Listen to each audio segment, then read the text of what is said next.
Sir तुम्ही सध्या ओबीसीमध्ये येता, तुम्हाला अनुसूचित जाती या प्रवर्गामध्ये आरक्षण हवं आहे आणि ते का हवं आहे? महाराष्ट्रामध्ये 1936 पासून तर 1960पर्यंत आम्ही अनुसूचित जातीमध्ये भंडारा आणि बुलढाणा जिल्हा समाविष्ट होता. कारण CPI बेरावर राज्य हे 1960पर्यंत असल्यामुळे महाराष्ट्रामधील बुलढाणा आणि भंडारा जिल्हा हा CPI बेरारमध्ये होता.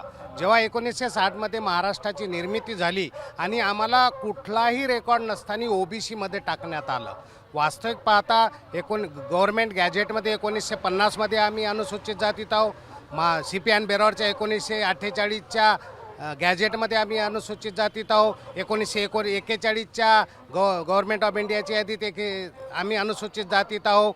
आणि आम्हाला अनुसूचित जातीमध्ये जेव्हा 1950मध्ये काढण्यातसुद्धा आलं, ते काढण्याचा आणि घेण्याचा अधिकार फक्त संसदला आहे. संसदमध्ये बिल पास करावं लागते.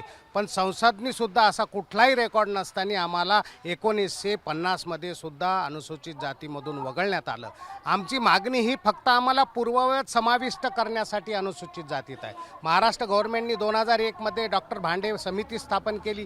त्यांनीसुद्धा अहवाल दिला की बुवा धोबी समाज हा सामाजिक, शैक्षणिक आणि आर्थिकदृष्ट्या मागासलेला आहे आणि अस्पृश्यतेचे निकष पूर्ण करतो, हा अहवालसुद्धा आहे. आमचं महाराष्ट्र सरकारला एवढंच म्हणणं आहे की आम्ही 1960 पूर्वी जर भंडारा आणि बुलढाणा जिल्हा जर असतो तर आज 1976ची घटना अमेंडमेंट आहे. एका जिल्ह्यात जरी असता जसं तुम्ही मुख्यमंत्र्यांना जे पत्र लिहिलं आहे त्या पत्रामध्ये काय मागणी केली आहे? आमची मागणी एवढीच आहे की 1960 पूर्वी आम्ही भंडारा आणि बुलढाणा जिल्ह्यामध्ये महाराष्ट्रात अनुसूचित जातीमध्ये होतो, ती आम्हाला पूर्ववत समाविष्ट या दोन जिल्ह्यामध्ये करा आणि 1976च्या घटना अमेंडमेंटची अंमलबजावणी करा.